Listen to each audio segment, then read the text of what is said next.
Secretary, magandang araw. Yes, Paring Eli, we're back with our program, ang ating podcast na Iparas kay Paras. Kasama natin ang ating kaibigan, Attorney Manolito Luna.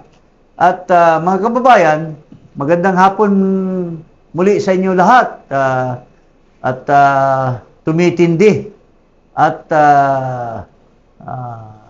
lumalapit ang istorya ng korupsyon sa ating bansa papunta sa pinto ng ating Pangulong Marcos.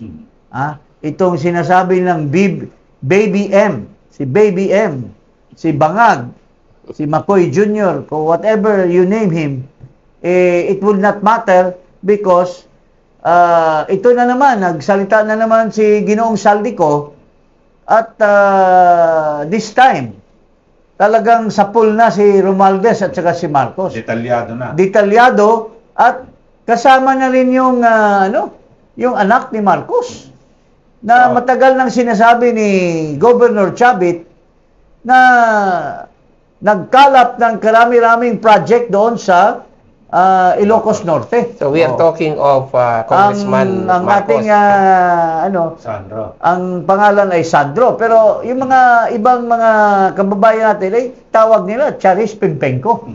So ngayon, nung una magpinsan. Ngayon mag-ama na. Mag-ama. At saka it runs in the blood. In the family. Couple of years ago, ang sinasabing pinakamagnanakaw ng ating bansa ay si Marcos, Ferdinand Marcos Sr. Ngayon, lumipat na at tumindi pa daw ang pagnanakaw sa anak. At saka yung apo. Hindi pala kasama rin pala ang apo. Ano na ba ang nangyari sa bansa? Tapos pinsan. Grabe. Instead of redeeming their name, kabaliktaran ang nangyari. Lalong nababaon at napatunayan lang ng mga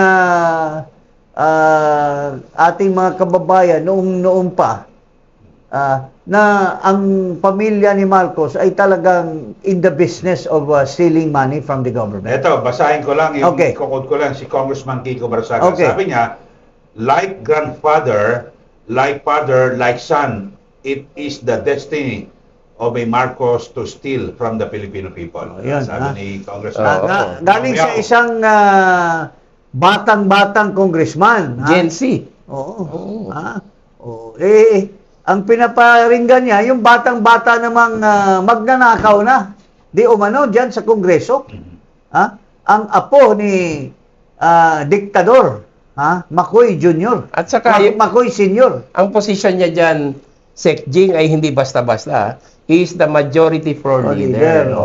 Wala namang kakayahan, wala namang sapat na edukasyon, bakit ginawang majority? Dahil ang anak ng presidente. Maraming mga qualified na mga congressmen dyan. May stature, may experience, at may kakayahan, mga abogado. Kasi majority floor leader, you're the one presiding over the affairs of the floor of the Congress, the plenary hall. Yung agenda. Agenda. I mean, even in debates, when there are questions of when there are questions raised on the floor, sino magdidebate? Ikaw dapat. Noong panahon namin, sila Eli Gullas, puro mga abogado yun. Si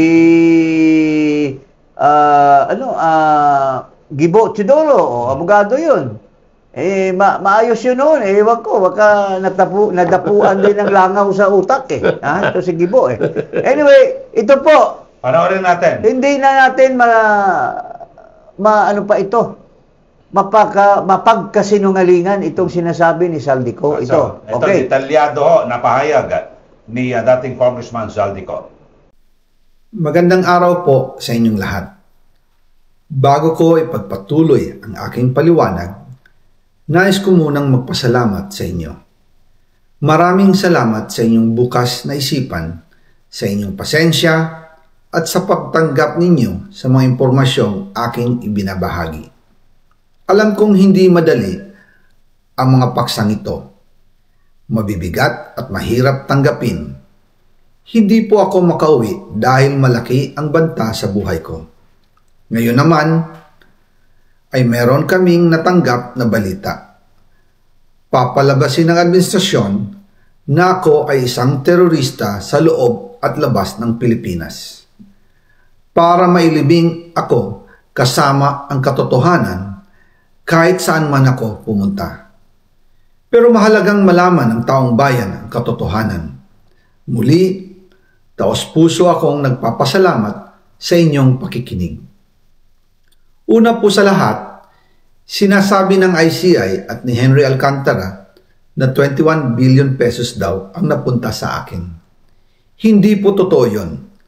Wala akong natanggap na ganyang halaga. Ang totoo, mula 2022 hanggang 2025, ang kabuuang pera na dumaan sa akin para ibigay kay Pangulong Bongbong Marcos at kay dating Speaker Martin Romualdez ay umabot sa 56 billion pesos at hiwalay pa dyan ang 100 billion pesos insertion ng Pangulo sa 2025 budget. Pati na rin ang 97 billion pesos flood control insertion na inilagay sa NEP ng 2026 national budget. Balikan natin kung paano ito nagsimula. Noong 2022, kakaupo ko pa lang bilang chairman ng House Committee on Appropriations, sinabi na agad sa akin ni Speaker Romualdez na kailangan ko makapag-deliver ng 2 billion pesos kada buwan. Makalipas ang ilang araw, tumawag sa akin si Yusek Bernardo. Sabi niya, kailangan ng tulong ng Bulacan sa problema nila sa baha. Pinapunta niya sa opisina ko sa Kongreso si DPWH District Engineer Henry Alcantara. Sa naging meeting namin ni Alcantara, siya mismo ang nag-offer kung paano ang hatian sa mga proyekto ng DPWH.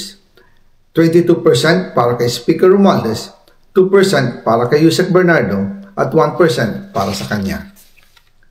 Doon po nagsimula ang tinatawag nilang deliveries. Ang sistema po ay ganito.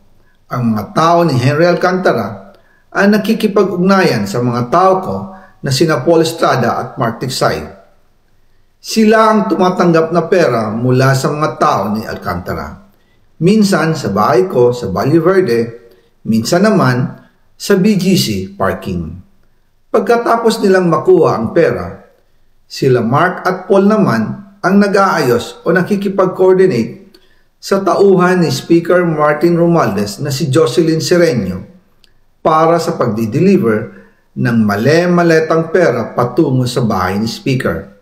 Una, sa North Forbes Park sa McKinley Drive at nang lumipat siya sa number 14 Nara Street, South Forbes Park.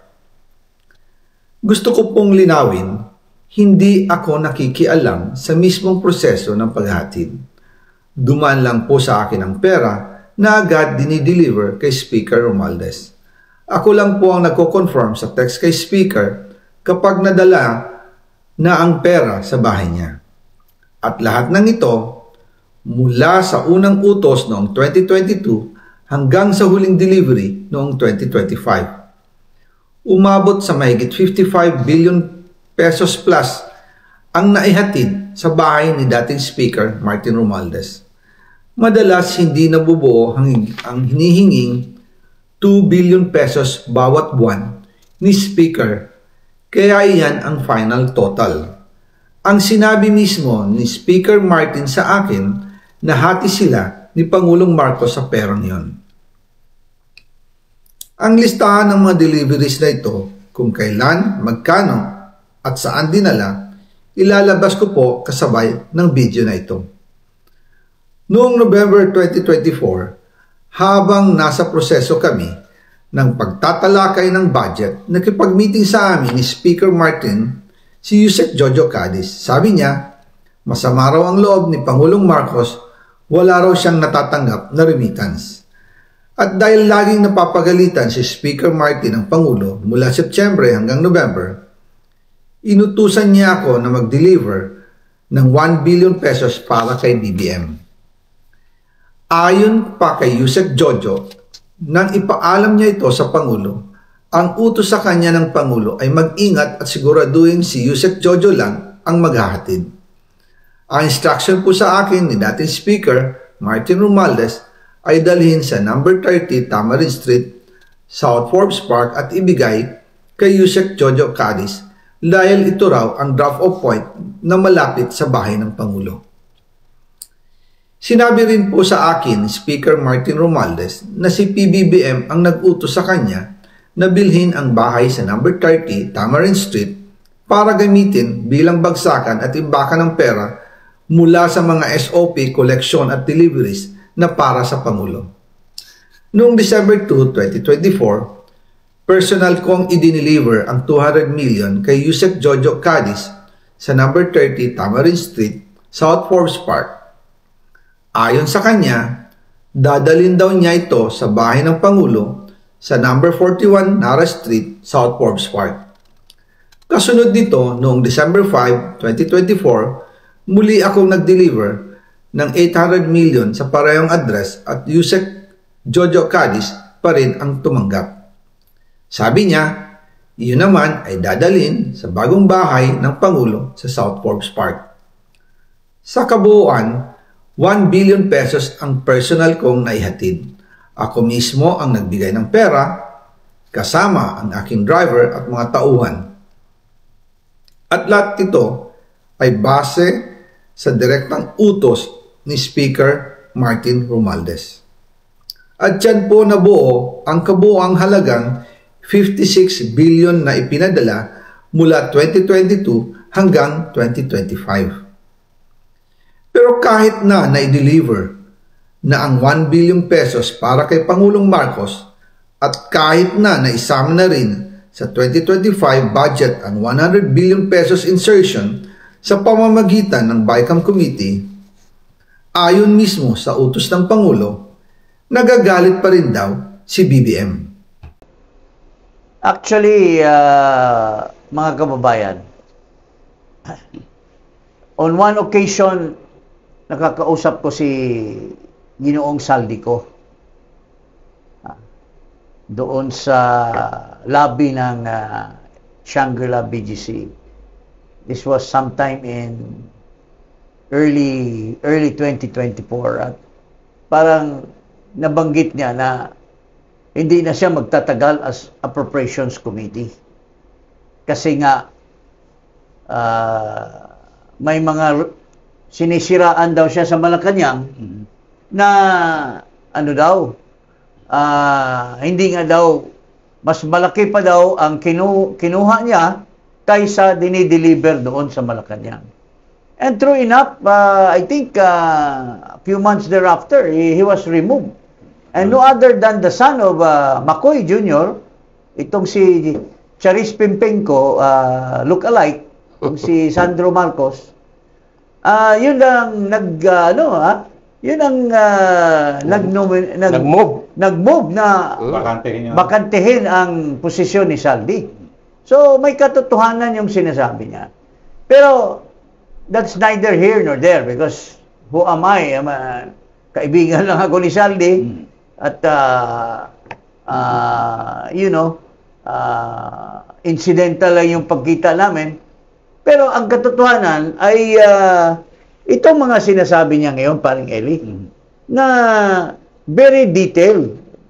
Hindi na ito pwedeng sabihin na gawa-gawa niya because this can be verified from the people na binabanggit niya, di ba, paring Eli? So, masasabi natin na itong si Saldico ay may personal knowledge sa lahat ng pangyayari kung paano kumubra at kumolekta at ibigay sa nagpakolekta. So, lalo na yung delivery. Delivery. Kasi itong si Jojo Cadiz, in fact, mayroong kumakalat. Siyempre, may mga connect din tayo dyan sa loob ng Malacanang. Tsaka malapit din sa akin yung mga ibang opisyal dyan na matataas. Na-offer na daw itong posisyon nung naging ombudsman, nung pagiging ombudsman pa lamang itong si Mr. Boying Rimulya, inoffer na daw yung posisyon doon sa Jojo Cadiz. Pero hindi daw tinanggap at sinabi daw na wala siyang kakayahan na mag-take over as DOJ Secretary. Kaya napunta sa isang bata din ni Boying, itong pangalan ay Bida, isa daw, ang narinig ko, mayor daw ng isang bayan sa Cavite. Dating mayor. Dating mayor. Na abogado din naman. So, it's all in the realm of the powers of the Remulyas, no? At ang isa pang magpapatunay na malapit talaga kay Marcos Jr. itong si Cadiz, ito ang chief of staff niya noong naging senador siya sa panahon ng I think GMA, no? Panahon ni Gloria Macapagal Arroyo, naging senador ito si Marcos. At in 2016, in 2010, tumakbo siyang vice president, di ba? Yeah. 20... kailan ba siya tumakbo? O basta chief of staff na daw niya itong Jojo Cadiz. So, there is really some truthfulness in the... Tapos, isa pa, yung sinabi ni Gutesa noon sa kanyang testimony na dineliver niya sa Forbes ang maletang-maleta, may nagtanong, I think si Tulfo ba or si Ping Lacson, ang tinanong, paano mo na-deliver? Sinong tumanggap? At sabi ni Gutesa na yung Paul at saka Texon. So ngayon, sinabi na ni Saldi na ang tumanggap ay a certain Serenio. Parang babae ang babae na tauhan ni Romualdez. So, there are now certainties in the statement of Saldico. At saka, there are names of people. There are dates. There are dates, and there is places also. Places also, which are detailed. And I suppose he has evidence to show that these things happen. So, ako... kasi may ledger daw ito Ako, Sek, no? On that, kung hindi totoo yung sinasabi ni Saldi, imposible itong mga detalye lumabas at meron pa siyang mga papeles na pinapalabas, itong mga dokumento, and the details are really shocking kasi even the small things, no? Nakalista Tapos may mga pictures. So, ordinarily, if you are just inventing a story or an allegation, you cannot present or back it up with facts and evidence. Pero dito kay Saldi, mukhang hindi na itong sinasabi ng Malacanang na invento This is real, no? The real McCoy, so to speak. So, ito ay ebidensya na Hindi lang ito basta-basta allegation. So, ako naman, on the other hand, kung si Saldi naglakas loob at talagang ang mga kanyang sinasabi ay umiikot lamang sa dalawang tao, yung pinaka-mastermind, itong presidente, kasi siya maski ano pang utos, ano pang gagawin, kung hindi niya pipirmahan yung GAA, wala rin yan. So, it must go hand in hand. So, the fact that pinirmahan niya yung GAA, siyang nag-utos na i-insert yung mga 100 billion at saka so many other projects consisting of 200 probably 80 billion, tapos binito niya yung 29 billion, there is still an amount of mga 240, 250 billion. Not to forget the unprogrammed funds. So, klarong-klaro na ang Pangulo mismo, itong si McCoy Jr. na sinabi ni Amy na drug addict, ito siya talaga ang nagmaniobra nito lahat. Kasi kung matino siya at sinasabi niya, mahiya kayo, at ipapakulong niya yung mga bakit mo pinirmahan? Wala sanang kurakot, wala sanang makulong, wala sanang investigasyon. Ngayon, kung matino ka, hindi mo pinirmahan yung General Appropriations At saka 3 taon ito, Sek, eh. Hindi lang isang beses, eh. Isingit ko na rin, may Okay. binabanggit itong si Congressman Toby Chanco na nung mga nakarang taon pa, 2024, tinitaraw ni PBBM, pinagalitan na ano pa bang gusto mo? Ilang bahay pa ba, sports car, et cetera, et cetera. So, parang pinalitaw na alam ng Pangulo na meron nangyaring anomalya. Eh, bakit noon hindi agad pinigil? Kung talagang matino siya. Pero kung that is also presuming na ito si Toby Chanco, hindi lang niya sinisiraan si Martin Romualdez. Kasi inggit na inggit siya dito kay Martin, eh. So, posibleng pinagalitan, not because bumili ng mga kotse at pinagalitan dahil kulang yung dineliver, which now jives with the Sabi ni Saldico. Nagagalit dahil kulang. Kasi usapan 2 billion pala usapan, amante. baka chismis lang yung kay Toby Chanco unless he can back it up. Back it up with affidavit. Can he come up with an affidavit and relay or make a statement to the fact na narinig niya na pinagalitan dahil bumili ng mga...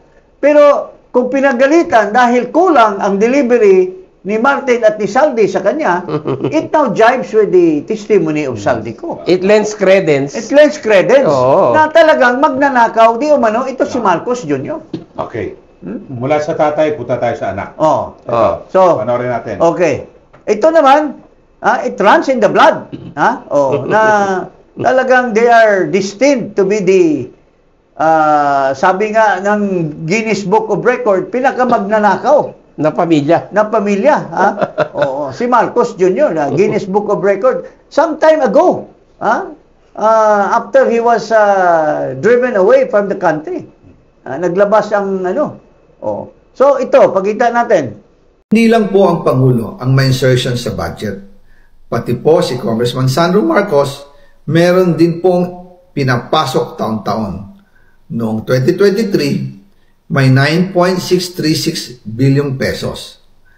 Noong 2024, 20.174 billion pesos. At nitong 2025, 21.127 billion pesos. Lahat-lahat, ang kabuuan ay 50.938 billion pesos. At bawat taon po, sa tuwing dumarating ang BICAM budget process, lagi po may utos si Congressman Sandro na ipasok ang mga proyekto niya. Nalaman ko na lang sa mga contractor na galit siya sa akin noong pinag-uusapan na ang 2025 GAA budget. Ang sabi daw niya, ipatatagal ako at magpa-file ng maraming kaso laban sa akin.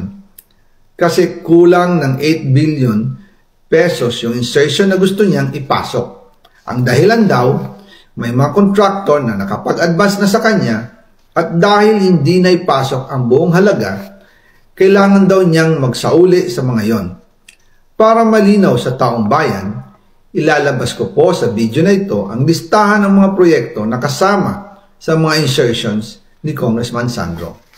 So tingnan mo, walang hiya talaga itong mga mag-ama na ito. Hindi umano. Paring Eli. Malaki na, 50 billion may get.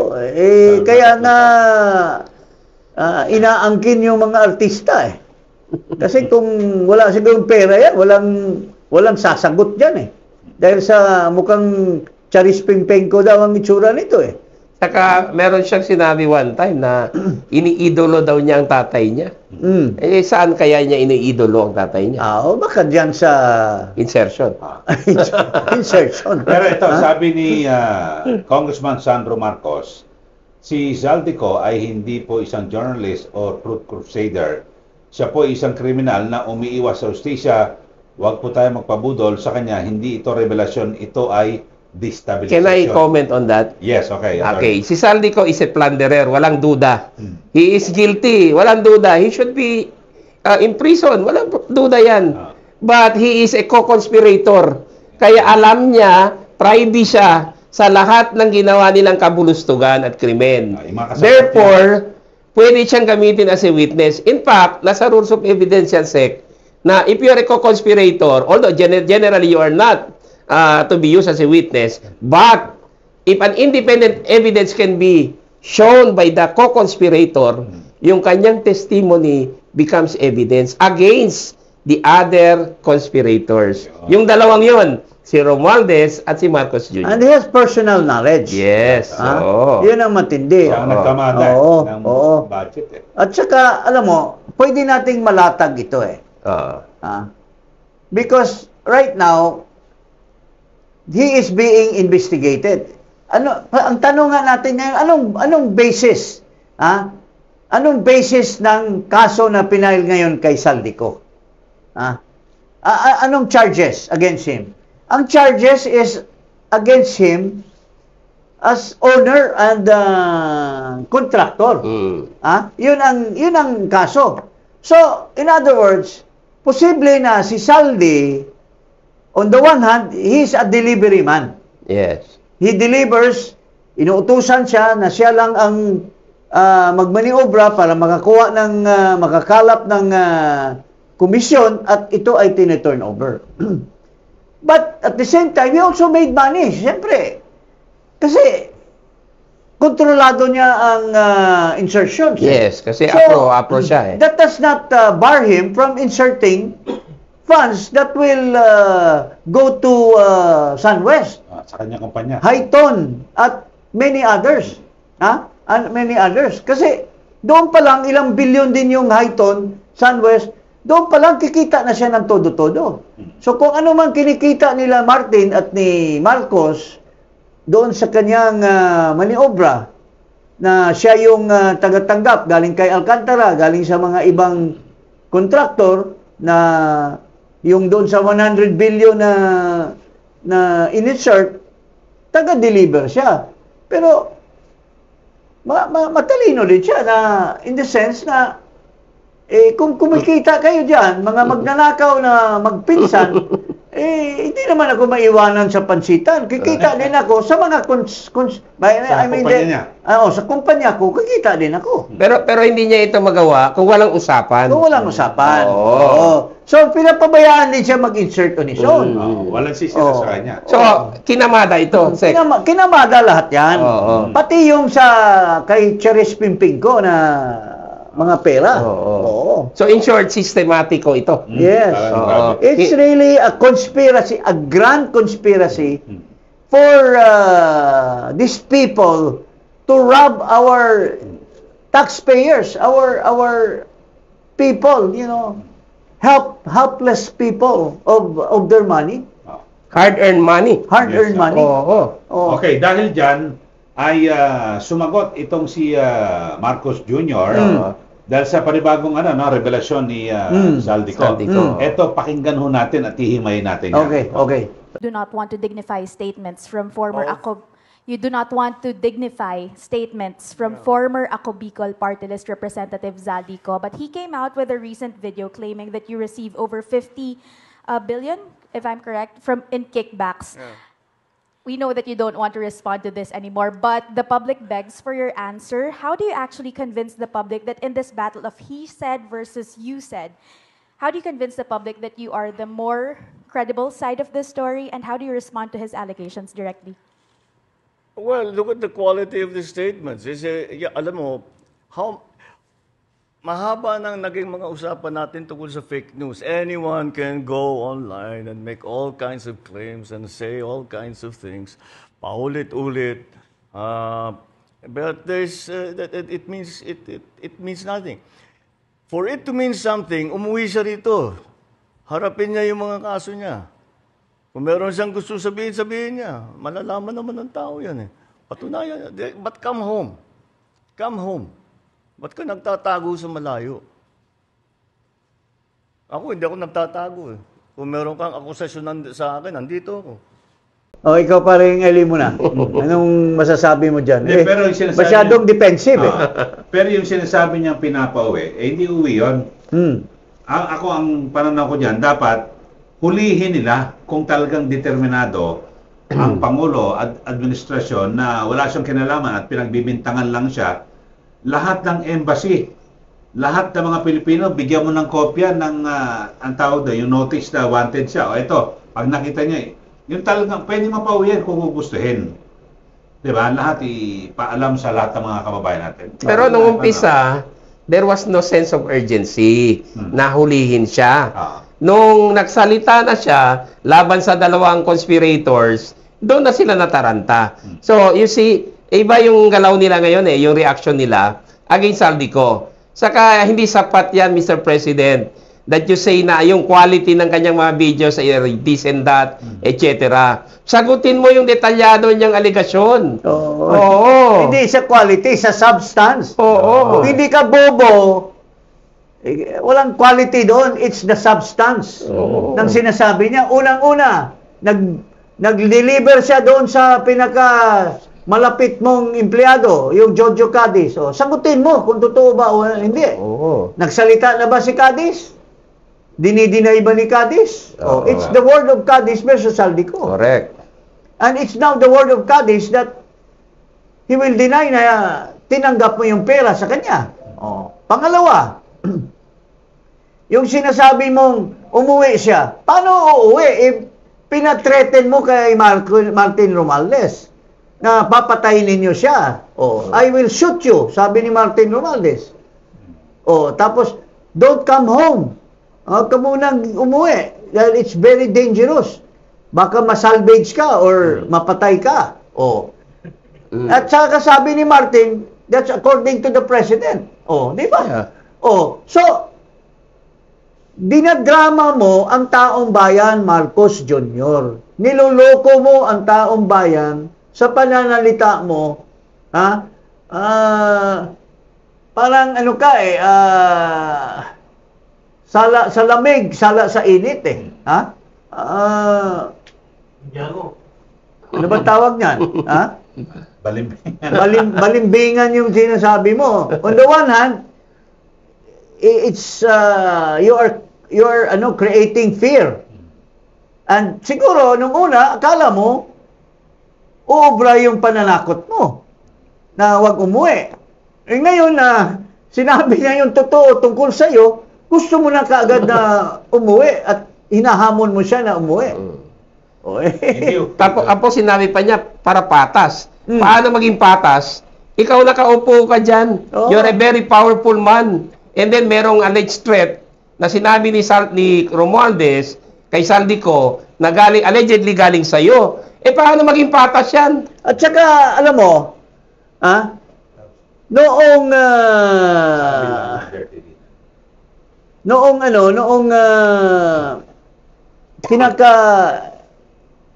mga dumaan ng mga pwedeng